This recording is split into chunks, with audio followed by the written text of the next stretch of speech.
మిగులుతుంది అని వేద వాక్యం అన్నమాట. సున్నాలోంచి సున్నా తీసినా సున్నాయే మిగులుతుంది. అంటే కంటెంట్ కనుక నువ్వు ఉంటే శూన్యంలోంచి పూర్ణం దాకా ప్రయాణం చేస్తావు అన్నది ఈ content of the movie. So that's how the wonder. నాకు జీరో అనగానే ఇది ఒక నెగిటివ్ ఆస్పెక్ట్, అయ్యో జీరో అని పెట్టుకోరు ఎవరు అన్న. బట్ జీరో వెనకాల ఉండే కథ ఇదే. జీరోని నాకు తమాషాగా ఈ పోస్టర్ కుర్రాడు కప్పుకున్న జెండా మీద అశోక చక్రంలో ఉంది జీరో, చూడండి. So how you look at things. అంత అద్భుతంగా ప్రొడ్యూసర్ల గురించి బాగా మాట్లాడారు. బాగా అంటే చాలా ఆత్మీయంగా మాట్లాడారు. అలాంటి ప్రొడ్యూసర్లు మనకి చాలా అవసరం.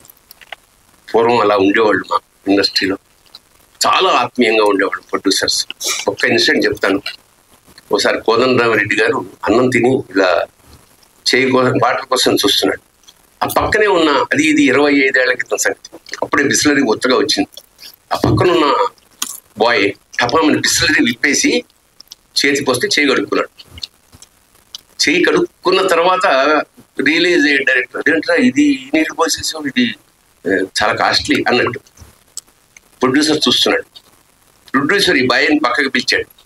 అందరూ అనుకున్నారు ఏంటి వేళాకోళంగా ఉందా, ఇది చేయగడుకున్న నీళ్ళ, దాంతో చేయగడుకుంటారు ఎవడన్నా అని లంపగా కొడతాడేమో అనుకున్నాను.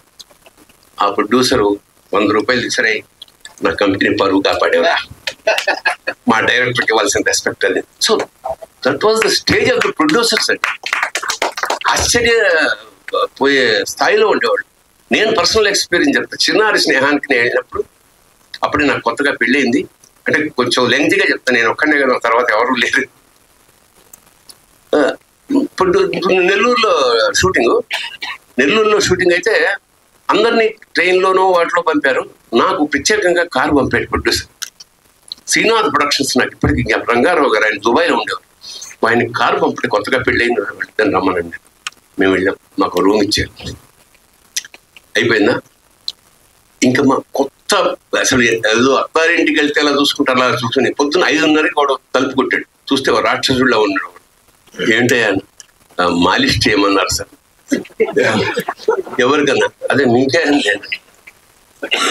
సరే కానీ చెయ్యను శుభ్రంగా కొబ్బరి. అంటే చూడండి, ఒక ప్రొడ్యూసర్కి అంత అవసరం ఏముంది.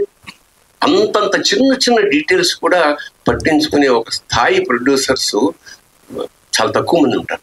ఆత్మీయంగా ఒక బాపు రమణ చిత్రకల్పన వాళ్ళ సినిమా షూటింగ్ పక్కన జరుగుతున్న వెళ్ళి అక్కడ భోజనం చేసి వచ్చేవాళ్ళు. అంత ఆప్యాయంగా వాళ్ళు పెట్టేవారు. వాళ్ళందరినీ తలుచుకుంటుంటే చాలా గర్వంగా ఉంది, ఇలాంటి ఇండస్ట్రీలో మేము ఉన్నాం. సో మళ్ళా అలాంటి సంస్కారం అంటప్పుడు డబ్బులు చాలా మందికి ఉంటాయి, బట్ ఆ అటాచ్మెంట్, ఆ ప్రొడ్యూసర్, అలాంటి ప్రొడ్యూసర్లు మీరు అవ్వాలి.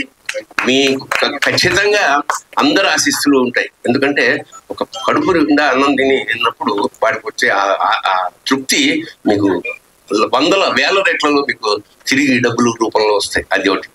2, వీడి పట్ల ఉన్న ప్రేమతోటి మీడియా మిత్రులందరూ వచ్చి కూర్చున్నారు. ఖచ్చితంగా వీడిని ఎలా ఆదరించారో, నన్ను ఎలా గౌరవించారో, వాళ్ళ అబ్బాయిని కూడా అలాగే ఆశీర్వదించాడు. నేను వీడికి చెప్పేది ఒకటే, నువ్వు ఎంత పెద్ద హీరో అయినా బాగా ఆలోచనప్పుడు తలంచుకో. వినయం చాలా ఇంపార్టెంట్. ఎందుకంటే ఇవాళ ఇంత లెంగ్తీగా, ఇప్పుడు ఎంత ఎఫెక్టివ్గా ఎన్ని సూపర్ హిట్లు కొట్టావు అన్నది కాదు, ఎంత కాలం నీ హీరోయిజం నిలిచింది, ఎన్నేళ్ళు ఉండగలిగావు. ఎందుకంటే వాళ్ళు 2 సినిమాలకే వెళ్ళిపోతున్న వాళ్ళు చాలా మంది ఉన్నారు. The very reason is behaviour pattern. పెద్ద వాళ్ళ దగ్గర మనం నేర్చుకోవాల్సిందే. చిరంజీవి గారు ఉన్నారు, అమితాబ్ బచ్చన్, వీళ్ళందరూ అప్పుడు ఎలా ఉన్నారు, ఇప్పుడు అలాగే ఉన్నారు. So I'm advising you, don't be hero outside. Cinema తెరకు మాత్రమే నువ్వు హీరోవి. మామూలుగా బిహేవియర్ ప్యాటర్న్తో చాలా మంచి పేరు సంపాదించుకో, మీ నాన్నలాగా. మీ అంతకన్నా చెప్పేది, ఈ కుర్రాడు ఇప్పుడే వచ్చి చెప్పాడు, సార్ నేను మీతో పలానా సొంత సినిమాలో అసోసియేట్గా పనిచేసే లక్ష్యాన్ని. కానీ నిజంగా నాకు గుర్తులేదు. ఒక సినిమా అసిస్టెంట్ డైరెక్టర్, అలా అసోసియేట్ డైరెక్టర్ అవ్వడం వాళ్ళు చాలా కష్టం. ఎందుకంటే ఒక కెమెరామెన్ డైరెక్టర్ అయిపోవచ్చు, ఒక ప్రొడక్షన్ మేనేజర్ డైరెక్టర్ అయిపోవచ్చు, ఒక కాస్ట్యూమర్ డైరెక్టర్ అయిపోవచ్చు. కానీ అసిస్టెంట్ డైరెక్టర్, కో డైరెక్టర్ అవ్వట్లేదు ఈ రోజుల్లో. అలా ఎంత కష్టపడితే ఒక సినిమా రావాలి, ఎంత కష్టపడితే దాన్ని సినిమాగా తీయాలి, ఎంత కష్టపడితే దాన్ని సక్సెస్ చేయాలి, ఇది మామూలు విషయం కాదు. ఎందుకంటే మొత్తం ఇతని జీవితం ఈ సినిమా సక్సెస్ మీద ఆధారపడుతుంది. ప్రొడ్యూసర్లు 1,00,000 తీసుకుంటారు, ఇంకోటి హీరోకి చాలా సినిమాలు, ఇది life and death for him. So ఖచ్చితంగా అతని కాన్ఫిడెన్స్ చూస్తే ఈ షార్ట్లు చూస్తే చాలా కష్టపడ్డాడు, ఎమోషనల్గా తీసినాడు మనస్ఫూర్తిగా అనిపిస్తుంది. సో ఆ పిల్లాడిని, ఆ కుర్రాడిని, నేను లక్ష్మణాన్ని ఆశీర్వదిస్తున్నాను. ఖచ్చితంగానైనా ఇదే కమిట్మెంట్ తోటి ముందుకెళ్తూ ఉండు అంతే. ఇంకా మన మ్యూజిక్ డైరెక్టర్ ఆల్రెడీ కీర్తి ప్రతిష్ట ఉన్నవాడు కాబట్టి కొత్తగా చెప్పక్కర్లేదు. ఎమోషన్ చాలా చక్కగా పండిస్తాడు.